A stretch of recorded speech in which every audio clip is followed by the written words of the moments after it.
Война опять придет в наши земли, если мы перепишем историю, потому что эти силы возрождаются. Фашизм и бандеризм, он возрождается. Основная суть гражданской инициативы «Бессмертный полк» – это сохранение личной памяти, семейной памяти о своем родном человеке, прошедшем Великую Отечественную. Я тоже непосредственно принял участие. Впервые это делали. Много русскоязычных приезжало из соседних городов с флагами, на машинах приезжали. Очень похоже на пасхальную радость. Вот когда люди на Пасху радуются. Потому что полное ощущение, что вот эти все люди, умершие и защитники, воины, они здесь тоже присутствуют. Вот это мое ощущение, когда я находилась там во время шествия.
Доброе утро.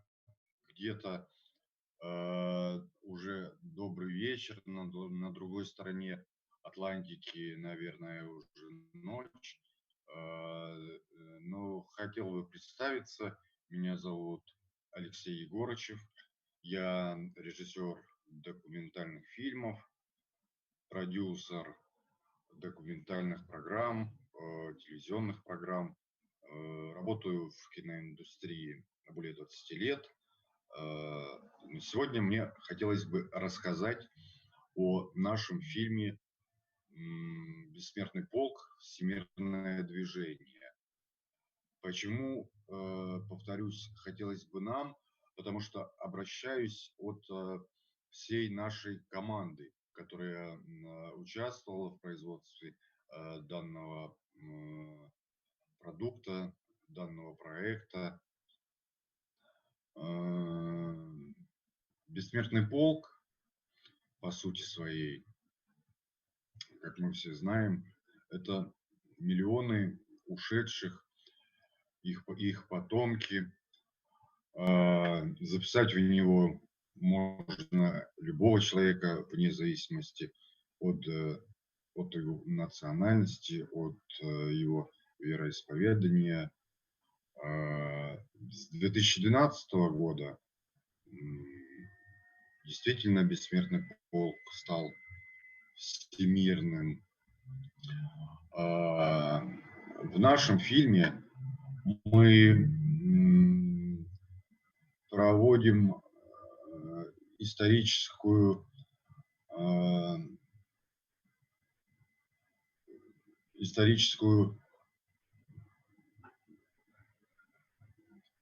сейчас сформулирую.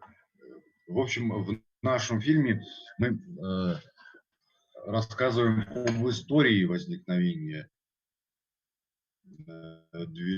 движения «Бессмертный полк». Но также в нем есть несколько других направлений. В частности,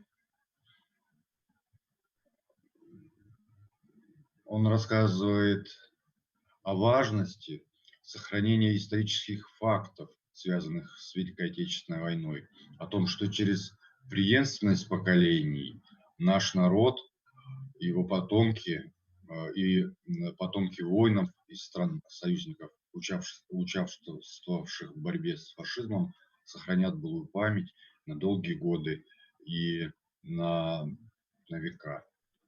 Идея создать данный фильм у нас возникла уже давно. Несколько лет назад мы с моей приятельницей Кине придумали концепцию данного фильма. Мы с самого начала планировали в фильме показать участие всего лишь нескольких стран. К сожалению, нескольких, потому что сразу поясню, что фильм по длительности составляет 39 минут, и как-то не печально, мы при всем своем желании не могли бы включить туда все города, поселения России, стран ближнего зарубежья, не могли бы подключить города и зарубежные страны. Поэтому были выбраны Россия как страна-победитель, Германия как страна, в которой Гитлер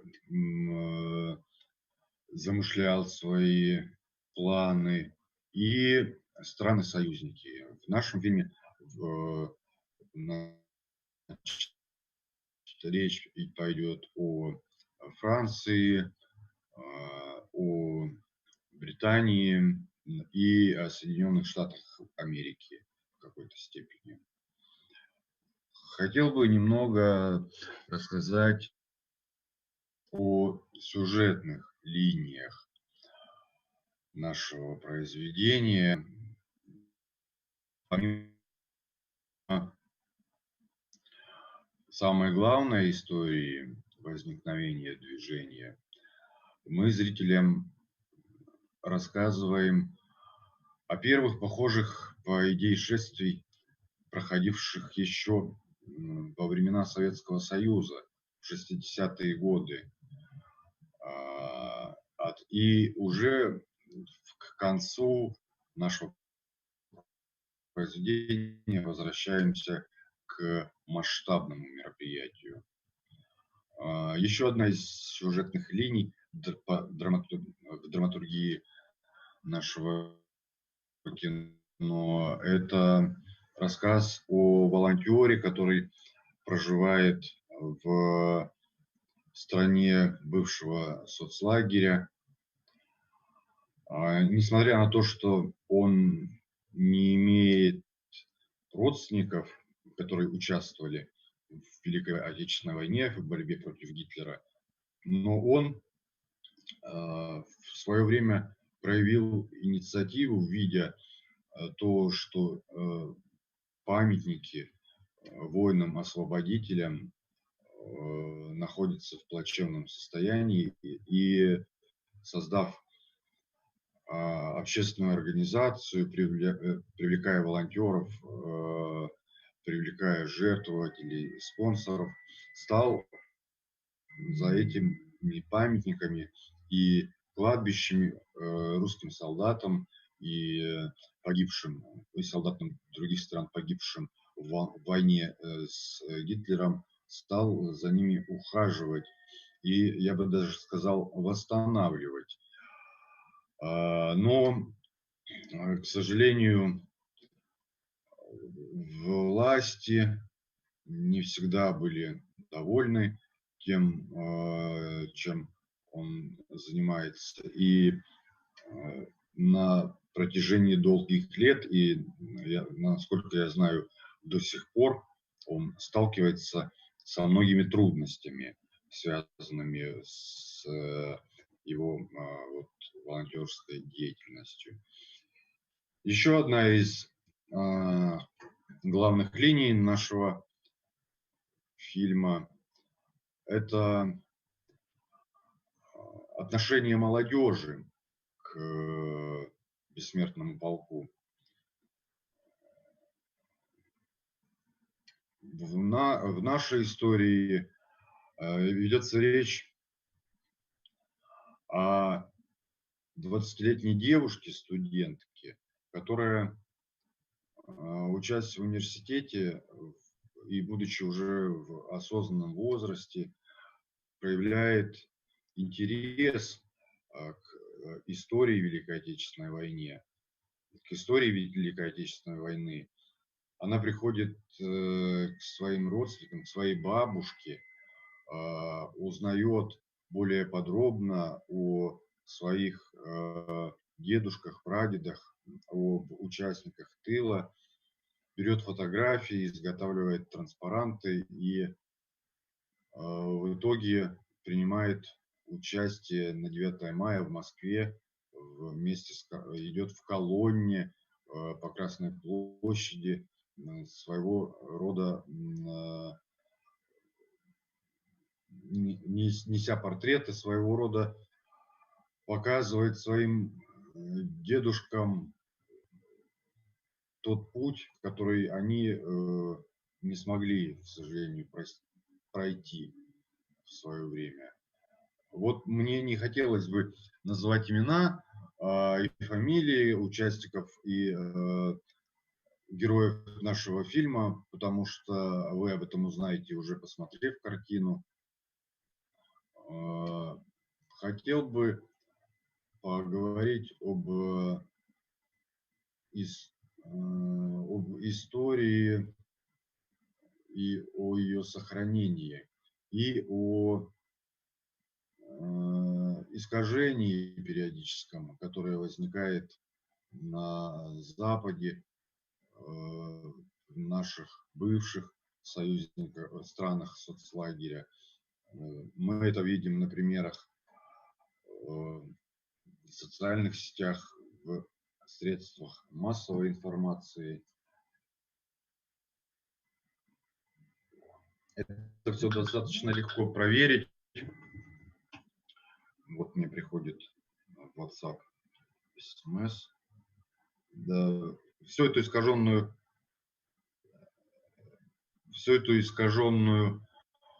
информацию достаточно легко проверить, лишь возможно можно зайти на интернет-просторы, и все там описано, и ссылки, и также видео, все мы это можем увидеть. Поэтому в нашем фильме мы придерживались фактов. И фильм, хочу подчеркнуть, является не политизированным. В нем мы не отстаиваем точки или точки зрения каких-либо сторон или отдельных государств. У нас существует много различных взглядов. Мы все-таки демократическая страна, и фильм по сути своей построен на взглядах и историях людей, так как «Бессмертный полк» — это прежде всего история семьи. В общей своей целостности это история народа-победителя. Я помню еще в школьные годы,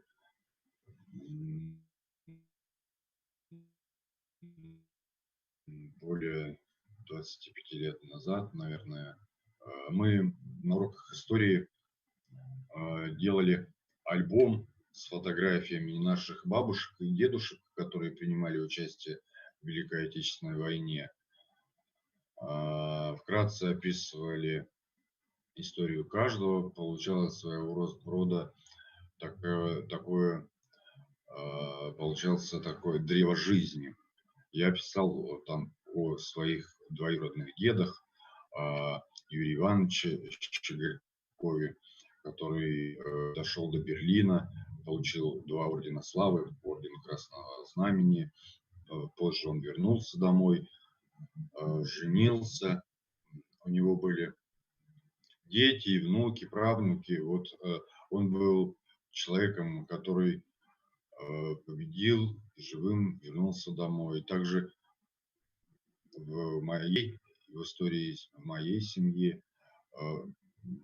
его брат Борис Иванович, к сожалению, погиб, защищая нашу родину под Белгородом в 1943 году в возрасте 22 лет.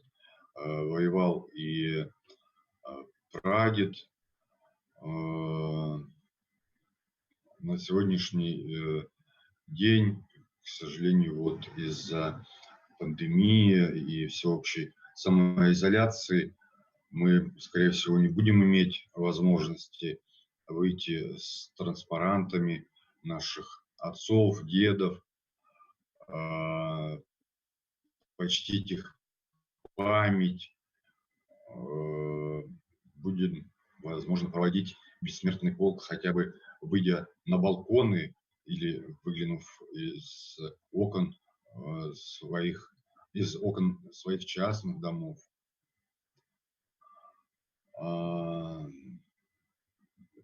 Вот хотел еще поговорить по поводу искажения исторических событий и их иногда даже не то чтобы искажают, их просто в какой-то мере скрывают или не рассказывают для современной молодежи. И я считаю, что все-таки бессмертный полк – это своего рода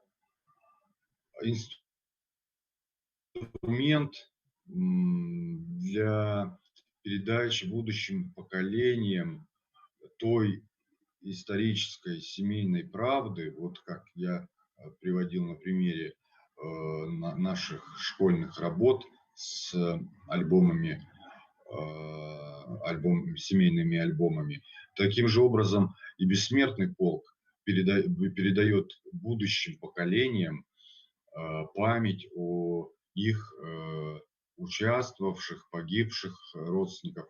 К радости нашей еще остались ветераны, которые могут рассказать своим внукам и правнукам, ветераны, участники Великой Отечественной войны.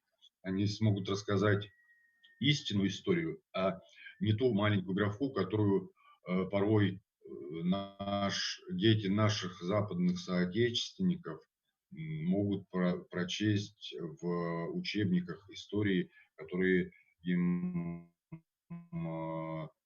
преподают в школе либо в институте.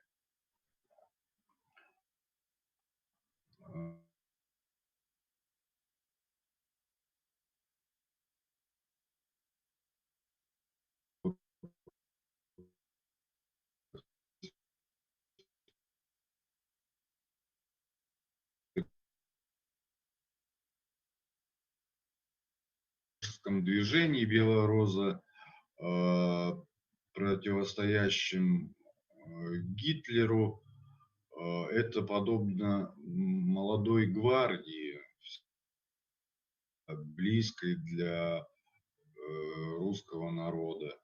К сожалению, молодая гвардия, ребята из молодой гвардии погибли. Та же история произошла и в Мюнхене, в Германии, с движением сопротивления «Белая роза». Но вот что самое интересное, что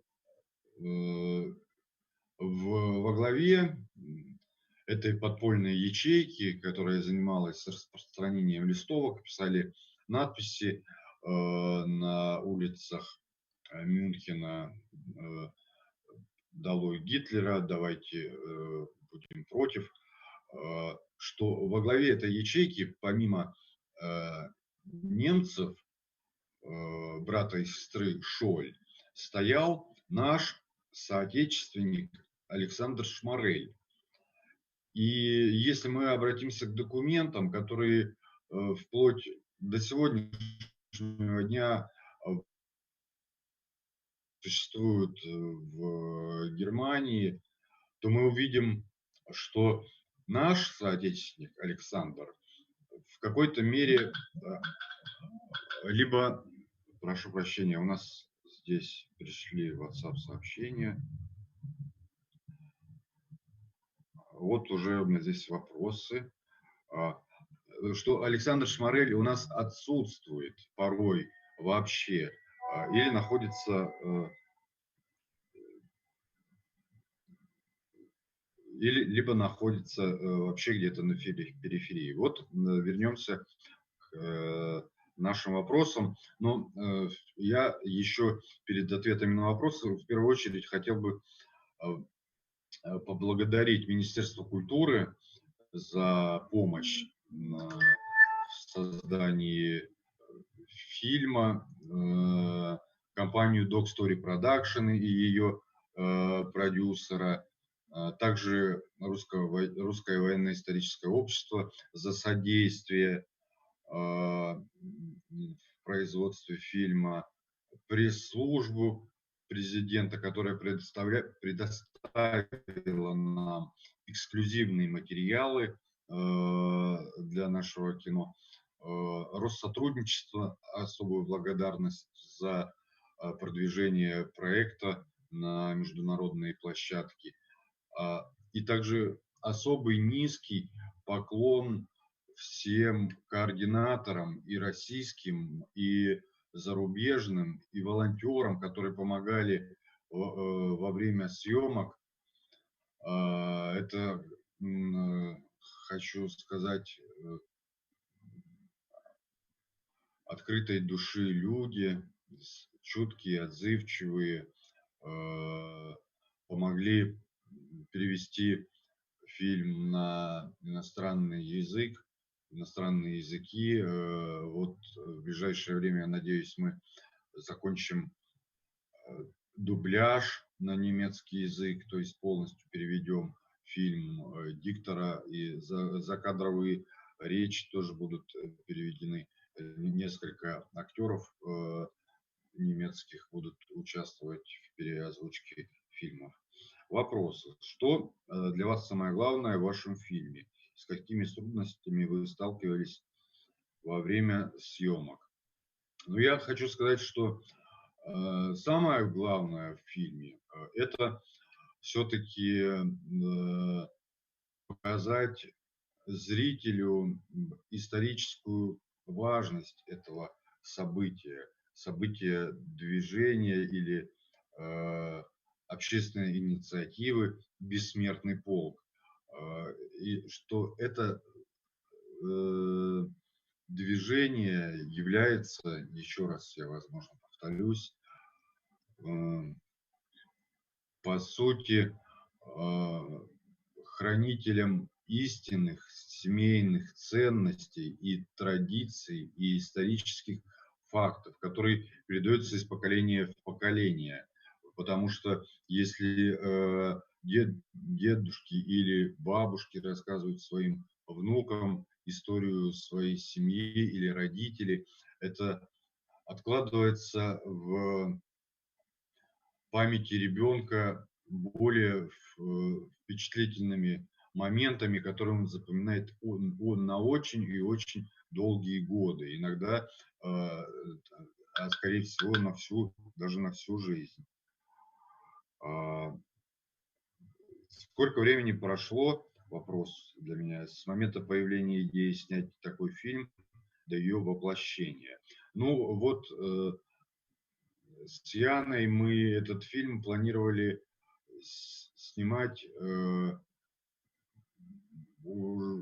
после 70-летия Великой Победы. Но производство началось буквально год назад, и фильм вышел совсем недавно, был закончен производством в 2020 году, поэтому он свежий, и, скажем так, свежего производства, нового производства. Какой момент вам больше всего запомнился во время съемок? Ну, мне запомнилось много моментов, особенно искренность потомков, которые рассказывали о своих героях, участниках войны, их искренность, их душевное состояние, в котором они находились. Иногда это даже слезы, сожаление об утрате бойцов, защитников нашего мира от фашизма. Какие планы на будущее? Еще вопрос. Какие еще будете снимать фильмы на эту тему? Ну, хотел бы еще раз сказать, что к сожалению, в нашем фильме не вошли все страны, регионы, не вошли города и села России, зарубежье. Хотелось бы, конечно, сделать более широкий, более углубленный проект по каждой теме и создать, может быть, даже документальный цикл «Альманах» о каждой стране, где проходит бессмертный полк. В частности, о России вообще нужно снимать и о союзных республиках отдельную историю с ее многомиллионными отделениями,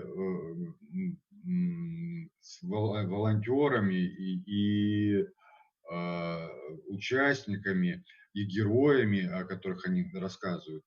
Очень то, что у нас существует сайт, на котором мы можем, сайт Бессмертного полка, на котором мы можем записать, в котором мы можем записать нашего героя, таким образом внести его в историю, но на сайте у нас остаются фотографии, а если сделать это в качестве видеоматериала, хотя бы пятиминутных сюжетов, то, мне кажется, это бы только дополняло все наши душевные истории.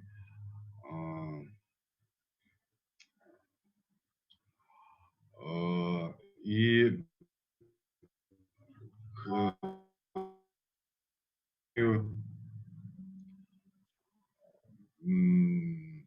хотел бы сказать по поводу фильма